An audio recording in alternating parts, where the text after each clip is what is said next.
Hi, I'm reclaiming an area that has been overgrown with invasives like European buckthorn, honeysuckle, multiflora, um, bittersweet, garlic mustard, and who knows what else. This is what the site looked like last year. Here, right now, I've got all kinds of wild rose in here, which is very invasive and a pain in the to work with because I got to cut it all out, but it grows back in like 5 seconds. Then we kind of come around this corner here and we're approaching the side of the pond. There's the pond right there. And this is what the site looks like now after clearing out the area this past March 2022.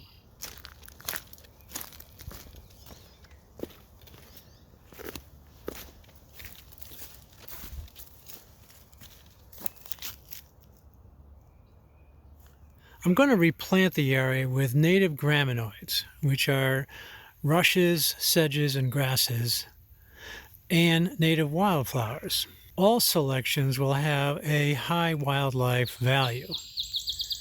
High wildlife value for this project means that plants will be able to provide any one of the following: pollen, nectar, seeds, nuts, nesting material, and cover for any mammals or birds or reptiles other than deer and rabbits. The plants should require low maintenance after 3 years. I prefer not to amend the soil, and I will not use herbicides or pesticides as they would have a direct and negative consequence to wildlife. Some allowance will be made for non-native species in a low-profile pollinator lawn that I will plant later, so long as spreading can be managed with minimal effort. It's a bit overwhelming, so I tried to simplify my decision-making process by using a dichotomous approach. Simple questions with only a few answers would help me narrow down my choices. Let's start with the site characteristics. The area is wet. In fact, the area is designated by the DEC as being in the wetland check zone. It is on a 20 to 30 degree slope above a pond, and the area is about 300 square feet. Water does flow to the surface in a few areas from an underground source, and generally keeps most of the area moist and some areas flooded. The soil was tested in 2 places on this site in April of 2022. It was found to be loamy, with fair and poor drainage. The pH is 6.6 and 6.2 respectively. Both places were found to be low or very low in phosphorus and medium to low in potassium. Phosphorus is important for early root development and establishment. It's best to incorporate into the soil before planting so the roots can access more of this nutrient. I made a risky decision not to add this. I'll explain why in a moment, and I welcome a discussion on if this was the right decision. Potassium increases drought resistance. That is not going to be an issue at this site, and therefore I did not add it. Here is the pond adjacent to the planting sites. It's about 1/3 of an acre, and it's 16 feet deep. Ringing the shoreline is Phragmites, a highly invasive rush that is seen on roadsides and wet areas everywhere.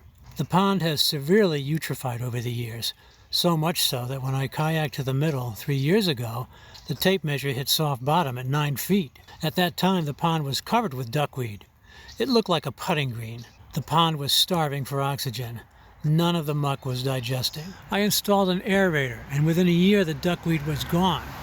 It did not like moving water. Next, I applied a specialized beneficial bacteria that is designed to digest and convert muck into odorless gas. It is harmless to the environment and wildlife.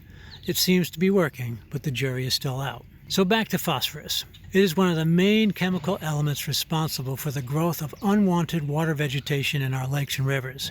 Used by homeowners and farmers, it comes from the runoff of lawns and fields. My pond drains into a wetland, which drains into Saratoga Lake. If I applied phosphorus on my planting site, which sits on a 30-degree slope above the pond, I risk having phosphorus wash into my pond, the wetland, and Saratoga Lake. And it would stimulate more growth of the Phragmites of my pond, the very thing I'm trying to get out of my pond.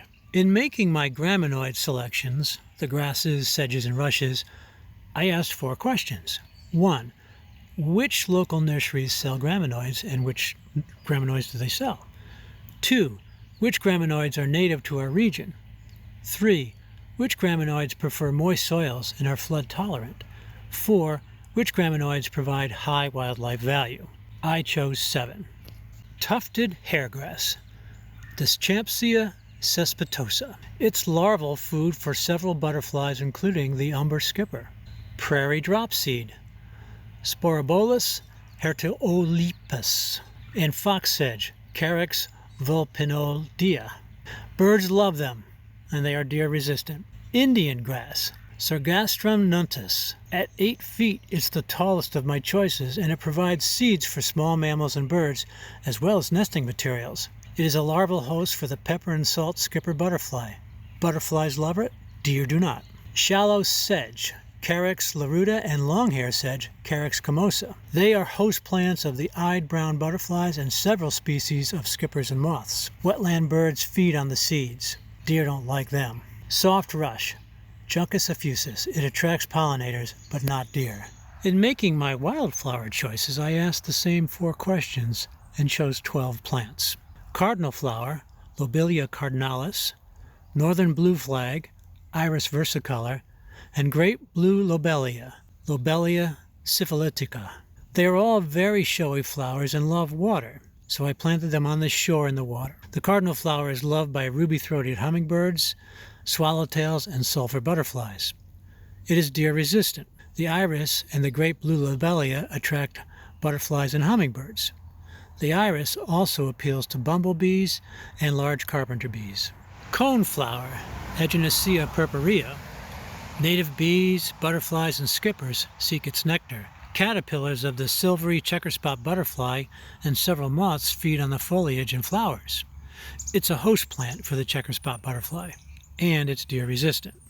Before I continue with my list of plants, I have a question for you.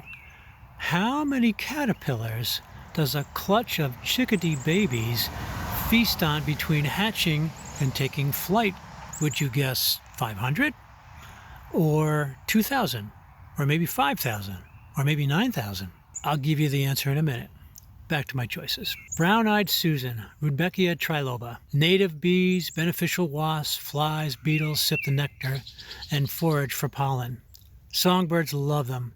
Occasionally it's browsed by deer and groundhogs, so this might be a problem for me. Black-eyed Susan, Rudbeckia hirta. It's a host plant for the checkerspot butterfly. Goldfinches love the seeds, and it is deer resistant.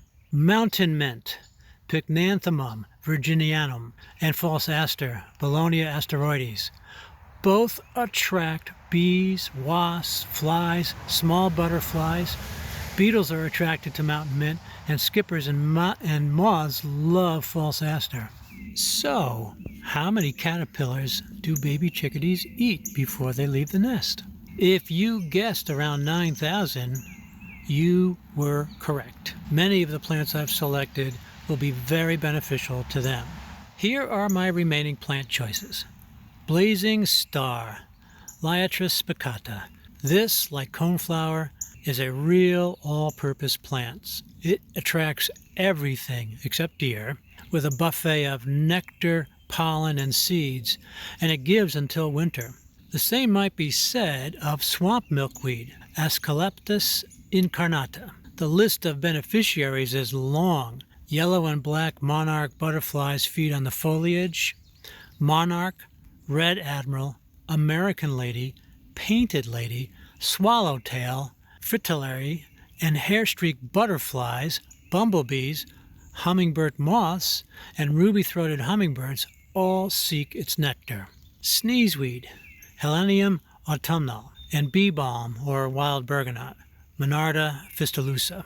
Sneezeweed is pollinated by insects, not wind. Native bees, honeybees, wasps, pollinating flies, moths, and beetles visit all of these plants. Caterpillars of several species feed on the foliage of bee balm. The planting is nearly done. I have a few more hours of work. It was about 170 plants and 80 to 90 hours of labor to remove the invasives, prepare the site, and to plant. There were countless hours of research as well. I anticipate the need to actively manage this site for the next 3 years. After that, I hope the management needs will be fairly low. and I am keeping a daily diary. Wish me luck, and thanks for watching.